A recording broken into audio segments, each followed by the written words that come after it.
I know I've done Draw My Life videos before, one as a spoiled only child and the other as a Sailor Moon wannabe. So naturally, 14-year-old nerd was next. And there's really nothing that exciting to talk about there. Let's just move on. But then I realized, oh right, I met him. And he basically lives in all my memories rent-free. This should be easy. Sure, you guys might know him or remember him. I have milked him for content before and used him for comedic relief plenty of times. And the last time that you guys saw me, we were engaged. And it's been a year now, I'm aware. Which means it's time I introduce him again. And properly this time. So everybody meet Gabe, my husband, my best friend, the quiet international student I met in freshman year of high school, and the only person that I don't mind sharing my life with. So now you know. And today I'm kicking him out of his box so that I can sort through every single thought and every single emotion I've been hiding away and draw an accurate picture as to how one life can change another. And yeah, let's get to it. So here it is, our love story, told from at least my perspective, which begins as that of a nerdy high school freshman who was good at spotting smart kids. But this one was different, and I couldn't explain why. But apparently, Gabe also noticed me for looking very studious and hardworking. But even though he thought I looked approachable, it was hard to approach me. And I, for some reason, wanted to approach him. Not in a creepy way. I just wanted to know why he was the way he was. Was he shy because he can't speak English very well as an international student? Or was he simply antisocial? Or is there something else? Now, I had my fair share of creeping my crushes. I'll admit,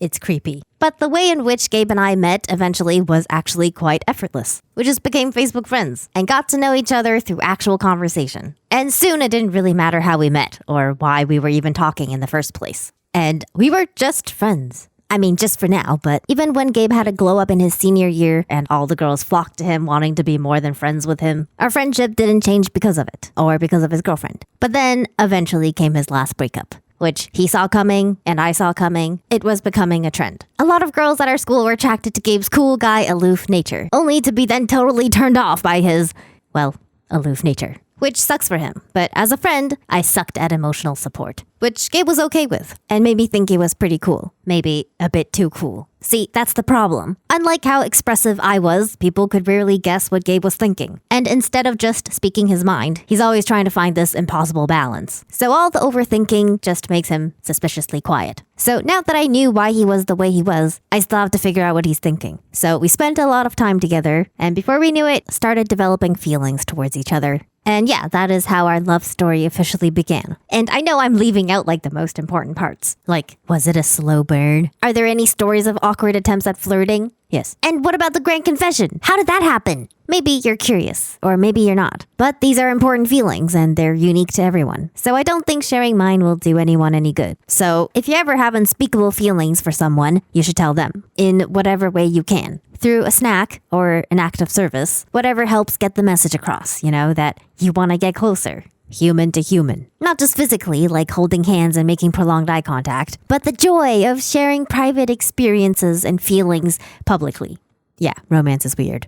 But we did start off as two completely different people, and sometimes things go right back to the way they used to be. And other times, you make a whole new human together. So we stayed somewhere right in the middle, where we said goodbye, but see you soon, and went off to college in different cities, so that we can grow into adulthood, as one does. And as much as we wanted to do it together, we wanted to grow into different adults, which also means living completely different lives. And when you tell yourself a lie over and over again, and then you start to believe it? Well, that's what it felt like with all the goodbyes. After a long day of being yourselves, you can make time and space for each other, but it's usually the distance that's the problem. Not the 3-hour bus ride each way, but the fact that you're living completely different lives that the other doesn't care about. But once again, before we even knew it, we became each other's lives. And it became harder to separate the person from the situation and to become emotional without getting personal and without screaming or throwing a fit. It's normal, but it's hard to close this distance. And I believe this is how many long-distance relationships end, since they were planning on saying goodbye anyway. Thankfully, though, we were usually already crying about having to say goodbye, that we knew it would be the worst thing that could happen. Whether it's called the honeymoon phase or separation anxiety, it will go away. After about 3 years, you go from having expectations to putting on your high prescription glasses again, or contacts, and you start to see them as a completely different person from you. So basically a human, just like you. And this is when self-love becomes very important, because we all know by now that you can only love someone else as much as you love yourself, and that getting personal with yourself is just as much part of the relationship. And you realize that standing on common ground feels much better than being right all the time. But sometimes,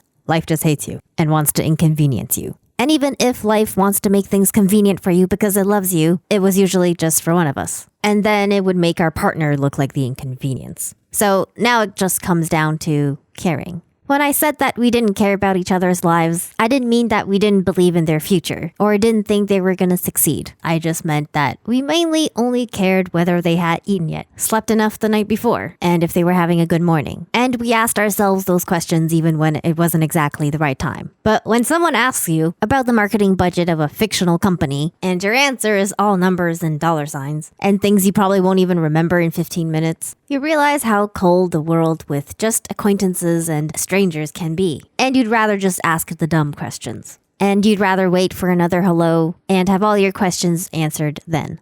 So, by the end of these 4 extremely eventful years, we really did grow into 2 completely different adults. I went to business school, Gabe went to art school, and we're grateful to have technically done both together. And now, it was time for real life. And real life is a lot more boring than you can imagine. I went into the office 5 times a week doing my 9 to 5 while we waited for Gabe to finish his last year of schooling. So his schedule was the exact opposite. But we still spent way more time than we did before since we finally moved in together. And it was fun. I never thought I could have this much fun every day. And it didn't take long for me to realize I don't like my 9 to 5. I mean, no duh, who likes to work?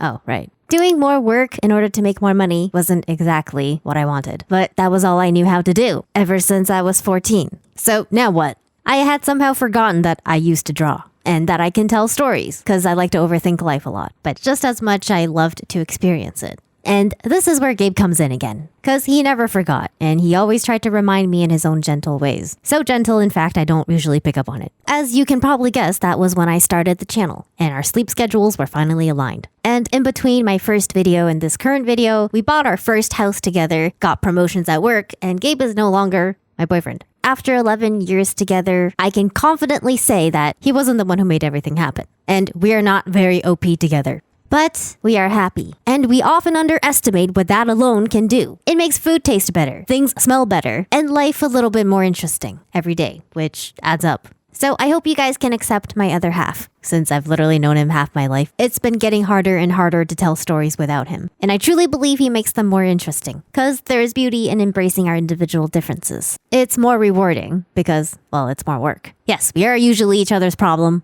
but by meeting halfway, we usually find a solution that's better than either of our status quos. Like, maybe don't go through life too fast, but not too slow either. Share a snack or a burden, because you'll go farther when you go together. So now that the story is coming to its next chapter, we promise each other to experience more out of life and to find the stories worth sharing with you along the way. Thank you for staying until the end. I hope to see you very soon. Bye.